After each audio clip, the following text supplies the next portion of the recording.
If I told you that the most crucial beam of light illuminating 2026 was actually emitted 100 years ago, would you believe it? Let's turn back time to March 16, 1926. In a snow-covered field in Massachusetts, USA, a professor named Robert Goddard ignited humanity's first liquid-fueled rocket. It flew very slowly, reaching a maximum height of only 12.5 meters, not even as tall as the nearby barn, and its flight lasted just 2.5 seconds. At the time, the New York Times even published an editorial mocking him, saying he lacked even a high school-level understanding of physics, because people believed that in a vacuum, with no air, a rocket would have nothing to push against. In that same year, across the Atlantic in Austria, Schrödinger wrote down an equation describing waves, and no one knew what connection it had to the real world. Meanwhile, in London, John Logie Baird publicly demonstrated a blurry mechanical television image for the first time. It was the first time humanity saw images broken down into signals and transmitted. The world at that time was slow and full of doubt. No one believed these faint signals could change anything. But 100 years later, today, we have received that light. Time moves to 2026. In this year, Goddard's little rocket has evolved into a giant starship, standing 120 meters tall and ready to refuel in space. Schrödinger's equation is now precisely manipulated within TSMC's 2-nanometer chips, becoming the core law for controlling electrons.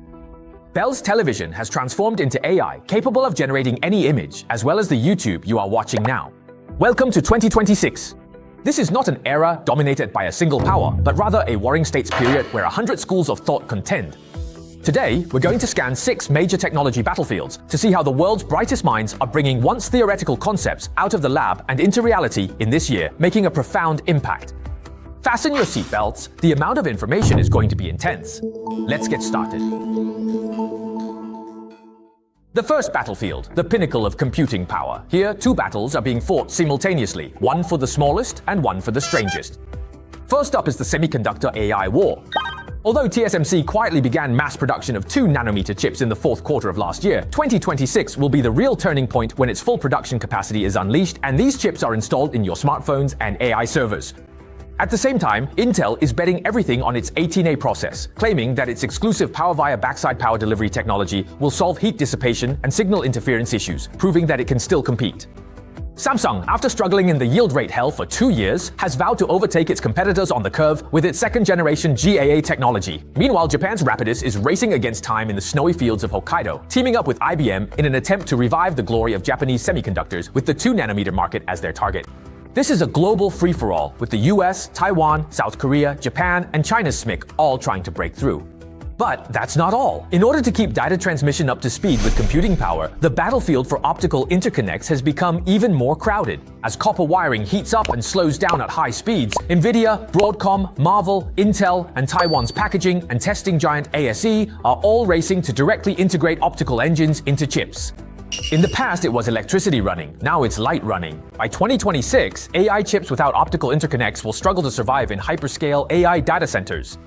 And looking even further ahead, quantum computing is on the verge of practical application. Last year, Google's Willow chip and quantum error correction algorithm demonstrated for the first time that quantum computers could successfully run verifiable algorithms at speeds 13,000 times faster than the fastest classical supercomputers. But in 2026, the spotlight will be on another group, Kara and Harvard's neutral atom team. They use laser light to trap atoms, and their expansion speed is astonishing. At the end of last year, IBM launched a brand new quantum processor called Nighthawk, and this year they will showcase the first scientific quantum advantage case, aiming for quantum computers to surpass all traditional computing methods in specific scientific problems.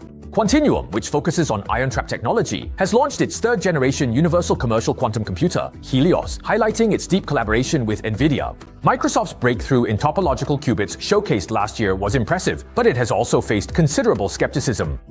And in 2026, the core of their quantum plan is to launch the Quantum Pioneer Program, QPP, which aims to accelerate the realization of large-scale, fault-tolerant quantum supercomputers by funding top academic teams to tackle key challenges in measurement-based topological quantum computing. In short, every company claims to have found the holy grail of error correction. But who can be the first to step out of the lab and solve a real-world chemistry problem? This year will reveal the truth. Now that we have computing power, where will the electricity come from? This has ignited the second battlefield, energy and sustainability. AI is a power-hungry monster. According to the latest report from the International Energy Agency, with the rapid expansion of artificial intelligence and cloud computing, global data center electricity demand will double by 2030. There simply isn't enough green energy. So what should we do? The answer from Silicon Valley giants is a nuclear energy revival. TerraPower, founded by Bill Gates, is rushing to complete its Natrium advanced reactor in Wyoming. OpenAI's Sam Altman has invested in Oklo, vigorously promoting their micronuclear power plant, Aurora. Meanwhile, China's Linglong 1 SMR, which is leading the race, is poised for launch on Hainan Island and is expected to officially begin commercial operations this year. As for the even more ambitious field of nuclear fusion, although commercial use is still far off, 2026 will be a crucial midterm test. To fulfill its contract to supply electricity to Microsoft by 2028, Helion Energy must complete a key power generation demonstration this year to prove that pulsed magnetic fusion can truly generate electricity. Germany's Wendelstein 7X Stellarator is pushing the limits of long-duration, steady-state operation and will restart experiments in September.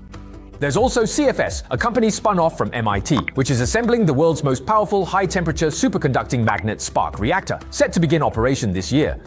Now that we have electricity, how do we store it? 2026 will also be a breakthrough year for battery technology, with two new approaches challenging the dominance of lithium-ion batteries. The first is solid-state batteries, considered the holy grail of battery technology. While Toyota, CATL, and Samsung target 2027 mass production, they'll deliver near-final prototypes this year. Meanwhile, Taiwan's Prologium will start mass-producing 4th-gen solid-state batteries this June. If successful, it'll be a major milestone for Taiwanese battery makers. The second is sodium-ion batteries. If lithium is too expensive, then let's use sodium, which is abundant in the ocean. Both Cartier and BYD have announced that this year they will begin large-scale application of these affordable, low-temperature resistant batteries in low-cost electric vehicles and energy storage grids. And when it comes to addressing climate change, AI meteorology will no longer be just an experiment starting this year. It's not just Google DeepMind's WeatherNext 2, but also Microsoft's Aurora, Nvidia's Earth 2, Huawei's Pangu meteorological model, and even the European Center for Medium-Range Weather Forecast's own AIF's model. When it comes to predicting typhoon paths, the weight of AI is now on par with traditional physical models, and it can even provide earlier warnings for extreme rainfall. This is a direct showdown between tech giants and established meteorological agencies, and it's also a new weapon for humanity in the fight against climate change. The third battlefield, the reshaping of body and soul. This is the battlefield closest to you and me, and also the place with the greatest ethical controversies. First is the mRNA 2.0 battle between cancer and vaccines. Moderna and BioNTech, who made a fortune from COVID-19 vaccines, are now pouring all their cash into cancer vaccines. Their opponent is the pharmaceutical giant Merck. Vaccines targeting melanoma and pancreatic cancer are expected to have key phase 3 clinical data released in 2026. This is not prevention, but treatment, teaching your immune system to hunt down cancer cells. Even more radical startups like Intellia and Verve Therapeutics are attempting to use CRISPR gene editing technology to directly modify genes inside the human body to treat heart disease. This could be a one-shot cure, but it is also an irreversible change. When there aren't enough organs, xenotransplantation steps in to fill the gap. After a few years of sporadic attempts by peers using similar drugs, eGenesis's gene-edited pig kidneys entered routine clinical trials in 2026. They used CRISPR to remove 69 segments from the pig genome that could trigger rejection and viruses. At the same time, United Therapeutics built a massive sterile pig farm in Virginia to prepare for mass production of replacement parts. This means that xenotransplantation is moving from a last resort measure to a legitimate treatment option. In 2026, this will no longer be science fiction, but rather the decisive factor for biotech companies' stock prices. Finally, let's talk about the brain. Although Musk's Neuralink has taken the lead, successfully enabling paralyzed patients to play civilization with their minds, 2026 will see 100 schools of thought contending. Synchron reads brainwaves by placing a stent through blood vessels, eliminating the need for a craniotomy and reducing risk. Precision Neuroscience has developed an interface that's like a sticker, which is placed directly on the cerebral cortex. There's also the established BlackRock Neurotech. This is a battle for control over the human mind out of thin air. At the same time, Harvard and the Allen Institute are physically expanding brain tissue using expansion microscopy to map the brain, aiming to complete a more detailed neural atlas this year. If successful, our understanding of Alzheimer's disease will be completely rewritten. The fourth battlefield, robotic labor. This year, AI has finally grown a body, and it's learning fast. In 2026, artificial general intelligence will fully erupt. Take a look at Boston Dynamics' new fully electric Atlas. It does squats with better form than we do. Figure AI, invested in by OpenAI, is already in BMW's factories moving tires. Agility Robotics, backed by Amazon, is running around in warehouses. Tesla's Optimus is rumored to begin small-scale production this year and enter Tesla's factories. Every company is competing to see whose robot is more human-like, who can get up the fastest after falling, and who can understand the most complex commands. Leaving the factories, the battle on the streets is even fiercer. Waymo, after launching in 5 major cities like Phoenix and San Francisco, is now expanding into 20 new cities in the US. After selling its self-driving unit, Uber is returning by partnering with AV firms and automakers. Globally, Chinese firms like RoboSense, Pony.ai, and WeRide are entering the Middle East and seeking European licenses. By 2026, the chances that the taxi driver you hail on the street is a human will be even lower. This is not just a technological battle, but also a tug-of-war involving national regulations, insurance systems, and ethics.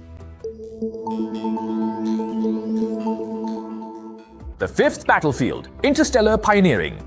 Earth can no longer contain humanity's ambitions. By 2026, the moon will be extremely crowded, almost like a popular tourist attraction. Although NASA's Artemis 2 has experienced multiple delays, it will mark the first time in over 50 years that astronauts will once again circle the moon aboard the Orion spacecraft. This is not just an adventure, but also a test of deep space life support systems, paving the way for future lunar bases. China's Chang'e 7 is also scheduled to launch this year, aiming to search for water near the Shackleton crater at the moon's south pole. This is a direct competition to claim the moon's water resources. Whoever finds water first will be able to produce oxygen and fuel on the moon. In addition, a lineup of lunar missions is set to launch, including Firefly's Blue Ghost Mission 2, Intuitive Machines IM-3, Blue Origin's Blue Moon Lander, and Astrobotic's Griffin. Looking even farther, Mars is not lonely either. The highlight for SpaceX's Starship this year is the challenge of orbital refueling. Behind this maneuver lies a simple physics problem. To reach Mars, a single rocket launch doesn't carry enough fuel. SpaceX must first launch a Starship to serve as a tanker, then launch another crewed Starship. The two must dock precisely at a speed of 27,000 kilometers per hour in orbit and transfer ultra-cold propellant. If these two giant spacecraft can successfully dock and refuel in space, then the door to Mars will be kicked wide open. In addition, Japan's JAXA MMX Mars Moon Explorer mission is also set to launch at the end of this year, heading to Mars's moon Phobos to collect samples and return them to Earth. Rocket Lab's Venus probe mission, Morning Star, which has been delayed for 3 years, is also expected to launch this summer to search for life in Venus's atmosphere. Finally, 2026 will also be a pivotal year for space-based solar power to move from theory to in-orbit demonstration. The startup Virtus Solis plans to launch its first experimental satellites this year, aiming to tackle long-distance wireless energy transmission. At the same time, the European Space Agency's Solaris project is also entering the commercialization decision phase, focusing on verifying whether microwaves can accurately and efficiently transmit electricity across vast distances back to Earth. This is an era of great space exploration, where national teams and commercial teams are locked in a chaotic struggle. Whoever can first establish an interstellar economic zone will possess the resources of the next century. Finally, the sixth battlefield, national defense and resilience. Technology is the modern armor. Inspired by this year's conflicts in Ukraine and the Middle East, 2026 will be a turning point for the unmanned transformation of military technology. After completing its first round of deployments last year, the US Department of Defense's Replicator Initiative is now entering a phase of large-scale integration. The goal is to deploy thousands of low-cost, expendable, and autonomously attacking drones and unmanned vessels to counter adversaries with numerical superiority. This is known as the Regional Sheriff Strategy. Meanwhile, China's Qianfan constellation is accelerating its launches, aiming to compete with SpaceX's Starlink. Under the shadow of this asymmetric warfare, Taiwan has not stood still either. The National Space Organization plans to validate the most critical component of its orbital rocket, the second-stage rocket turbopump, which is essentially the heart of the rocket, by 2026. The second satellite of Formosat 8 will follow, scheduled to be launched by the end of the year. Taiwan's B5G low Earth orbit communication satellite will also complete ground verification, preparing for its launch in 2027. This is not just a scientific experiment, it is a national defense shield to ensure that Taiwan's communications and internet remain resilient even in the extreme scenario where undersea cables are cut. From military-grade chips to the national drone team, from radar to low Earth orbit satellites, this year, technological strength is defensive strength. Oh, let's catch our breath. After watching up to this point, do you feel a bit dizzy? Let's calm down and switch the scene back to that snowy field in 1926. When Goddard's little rocket crashed into a cabbage field, no one applauded. There was only the cold wind and endless ridicule.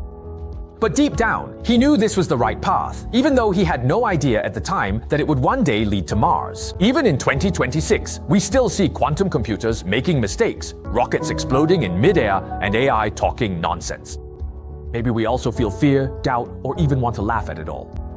But this is what progress looks like: chaotic, noisy, yet full of vitality. The light from 1926 has traveled across 100 years to illuminate our present moment, and the starting point of all this is now 2026. In this crazy era, let's stay curious together and witness history. Which scientific or technological event in 2026 are you most looking forward to? Are there any other important topics we missed? Share your thoughts in the comments. Remember to subscribe to PanScience, turn on the notification bell, and join our membership for more exciting news. See you next time.